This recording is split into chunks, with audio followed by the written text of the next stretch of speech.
Huli ka ngayon, huli ka dyan, huli ka. Huli ka, Balbon, huli ka. Ano ka ngayon, tabi mo. Diretso ka pa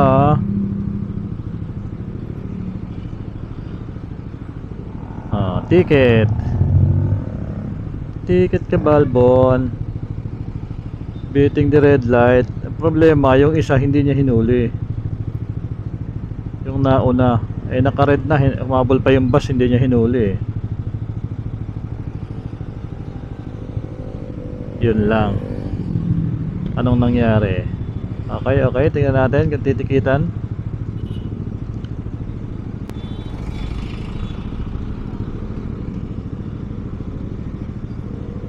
Tingnan na natin. Hindi niya natitikitan Tay tayo dyan. Kwentuhan lang.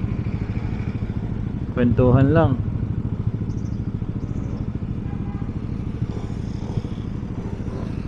Kwentuhan lang. Hindi niya hinihingi yung lisensya. Bakit?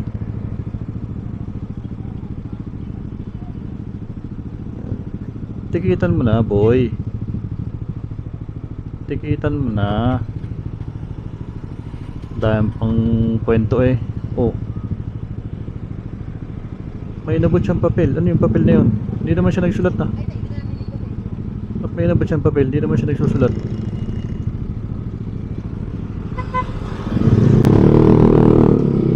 Tingnan natin. Hindi naman siya nagsusulat hawak na lisensya.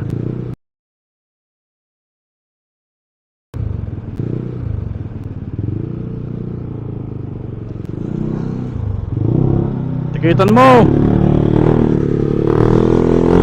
Babae pala driver. Ako?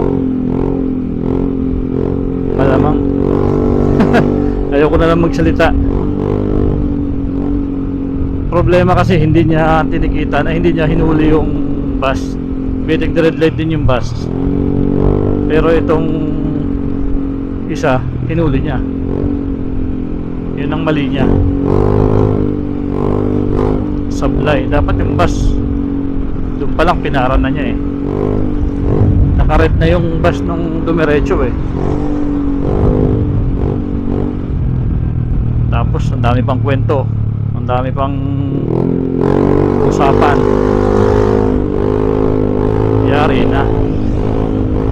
Yari na ang maliligayang araw. Kwarta. Hoy! Nakulangan nyo! 10:41 magkakapera ang enforcer. Betting the red light. Napakalinaw, napakadelikado nun, guys. Buti na lang walang masyadong mga motorsiklo na mabibilis ang takbo, pero minsan pa naman mula sa stoplight talaga akala mo yung nagkakarera na biglang sigaw nung alam nyo yun, yung may hawak ng baril, yung nagpapaputok para yung go signal. Kanya-kanyang ratratan buti na lang walang ganun. Kung nagkataon ma-accident pa doon.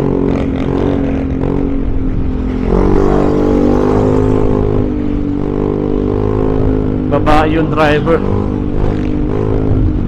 Delikado. Grabe. Mahaban din ang yung mga sasakyan mula sa kanan. Dumiretso pa rin siya.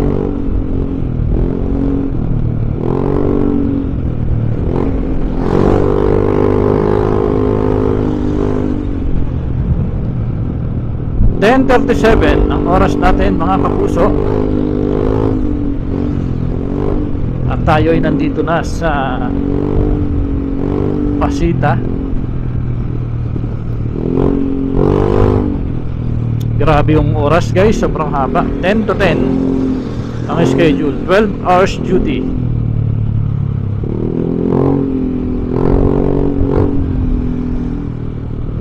Nabuti na lang kapag ganitong Sunday night, eh hindi na ganoon ka traffic, kaya mabilis lang yung biyahe at saka masarap bumiyahe kapag ganitong oras.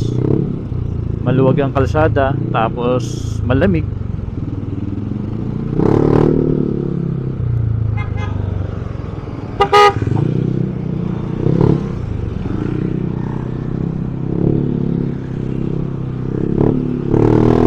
Medyo tinatamaan na ako ng gutom, kaya nagmamadali na ako. Nako, ba't dito pa ako pumasok? Yun, buti na lang umangat.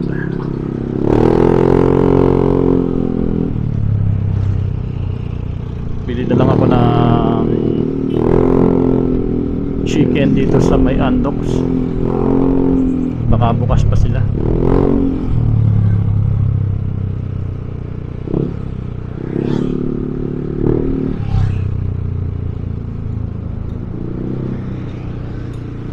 Naka, sarado na yata.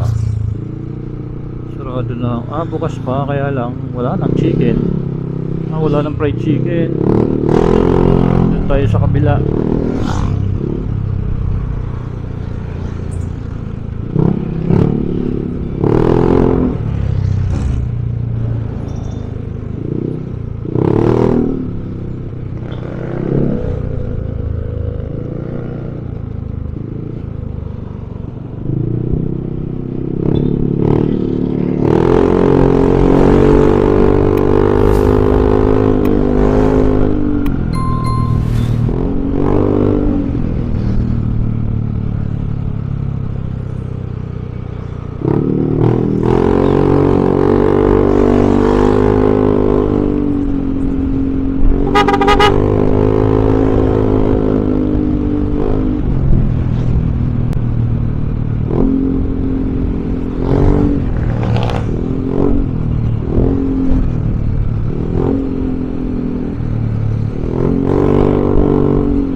Sarap magpatakbo kapag ganito kaluwag.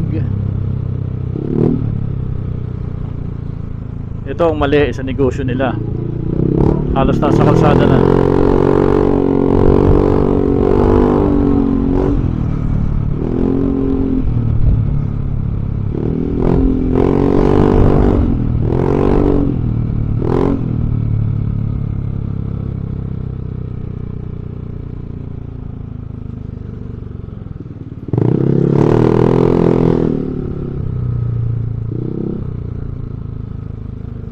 Buhay na naman ang mga negosyo dito.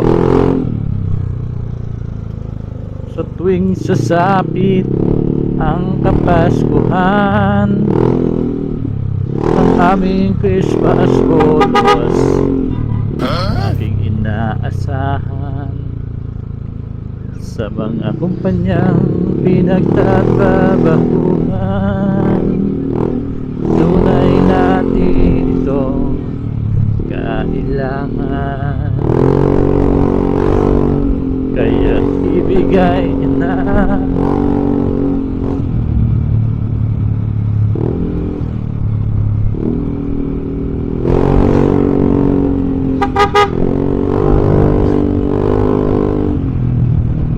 Mabuti na lang at bukas ay meron pa akong day off. Akala ko talaga cancel off na. May pagkakataon pa tayo maglaba.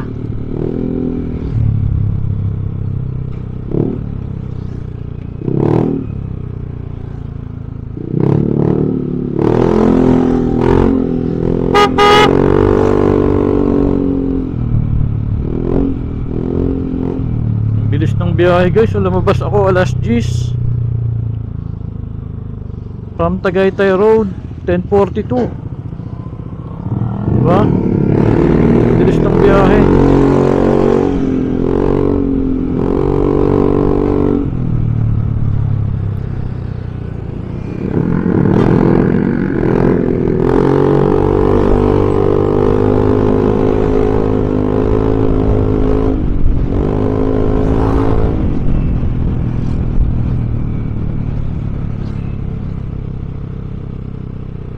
BYD, sayang naman ang BYD na to.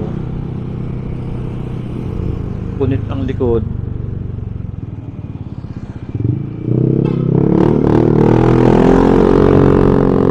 Sino ang mangga?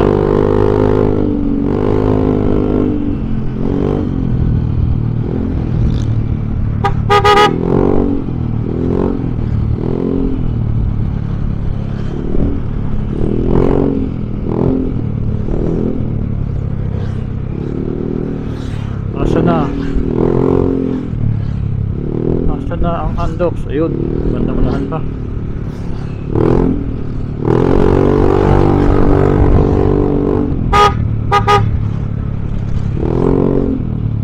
Sana may chicken.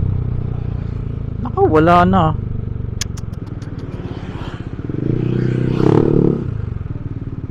Wala. Ayun, may isa. Ayan lang, maliit.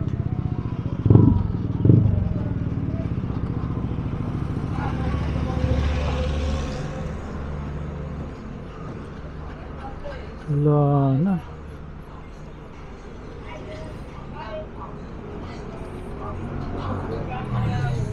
Ito na lang, oh. Naku, wala na to eh. Nakasalang kaya? Lulutuin pa rin. Wala na dito? Mga ilang minutes po? Ha? Ah, sige.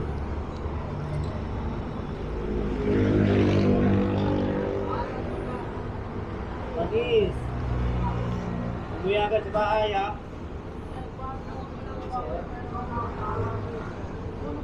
Antayin ko na.